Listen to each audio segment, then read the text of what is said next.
এই ছেলে, এই দাদু ভাই, কেমন আছো?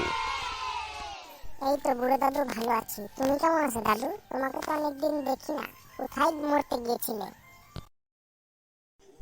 আরে নতুন একটা বিয়ে করেছি, বউতে একদিন বাসর ঘরে ঢুকেছি আর বেরোতেই দেয় না গো। 2 মাস পর বেরোলাম, আমার পুরো শেষ সবকিছু। বেশ শালা, বুড়ো শালা আবার বিয়েও করেছে, আবার 2 মাস ধরে বাসরও করলো। তা বোকাচোদা বুড়ো দাদু, তুমি কি করলে 2 মাস ধরে? কি আর করবো, বউ আমার টুনটুনিটা কেটে দিয়েছে, তাই 2 মাস ধরে রেস্টে ছিলাম। তা বুড়ো, কি জন্য কেটলো তোমার ওই টুনটুনিটা?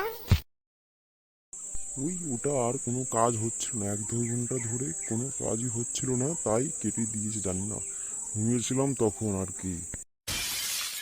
তা ভাইয়া, তুমি আমাকে একটু হেল্প করো, তুমি আমার বউয়ের দায়িত্ব নিয়ে আমাকে একটু বাঁচাও। তোমাকে প্রতিদিন 500 টাকা করে দেবো।